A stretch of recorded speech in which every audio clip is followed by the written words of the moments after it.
Social media کے ذریعے سوال ہے کہ بعض لوگ گانے کے اشعار وغیرہ بولتے ہیں،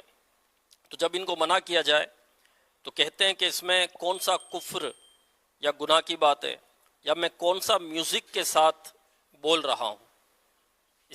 ان کا اس طرح بولنا کیسا؟ کے الفاظ سمجھ نہیں سکا میں۔ بعض لوگ گانے کے اشعار وغیرہ بولتے ہیں، اور جب ان کو منع کیا جائے تو کہتے ہیں کہ اس میں کفر تو نہیں ہے یا گناہ کی کیا بات ہے، میں کوئی میوزک کے ساتھ تو نہیں بول رہا،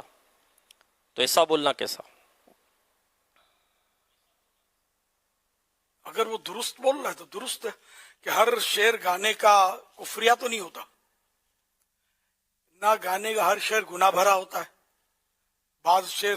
وہ بالکل درست ہوتے ہیں، لیکن گانا جو منع ہے نا تو وہ میوزک کے ساتھ جو گانا گاتے ہیں نا، مین وہ گانے باجے جو ہم بولتے ہیں نا تو وہ گانے باجے ہوتے ہیں، ورنہ بعض اشعار تو اس کے درست ہوتے ہیں، لیکن یہ گانے کے اشعار بولے گا وہ جو گانے سنتا ہوگا، جب گانے یعنی عام طور پہ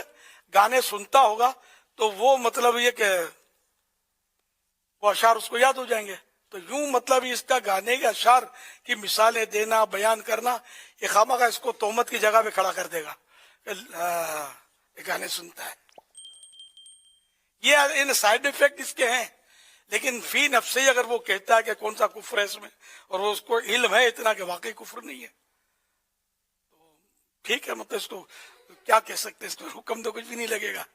لیکن کفری اشعار بھی ہوتے ہیں، بیہودہ بے حیائی سے بھرپور اشعار بھی ہوتے ہیں، تو جیسا شعر ویسا حکم، لیکن میوزک کے ساتھ تو اچھے اشعار بھی پڑھے گا تو ذرا گناہ گار ہے، سنے گا تب بھی گناہ گار ہے۔ واللہ تعالی اعلم ورسولہ اعلم عز وجل وصلی اللہ تعالی علیہ وآلہ وسلم صلو علی الحبیب صلی اللہ علی محمد۔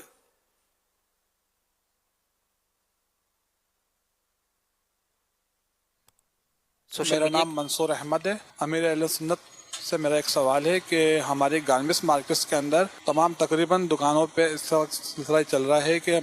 ہمارا مال فرنٹ پہ لگانے کے لیے سیلمنس اپنی کوئی کمیشن کی ریکوائرمنٹ کرتے ہیں، اگر کمیشن نہ ملے تو وہ مال بیک سائڈ پہ کر دیتے ہیں، تو یہ پوچھنا ہے کہ درست ہے یہ رشوت لیتے ہیں نا کہ جو ان کو پیسے دے ان کو مطلب یہ ان کا مال آگے کر دیں گے اور جو نہیں دے رہا اس کو یہ پیچھے کر دیں گے، تو یہ رشوت ہے، اور رشوت لینا حرام ہے، رشوت لینا دینا دونوں حرام اور جہنم میں لے جانے والا کام ہے۔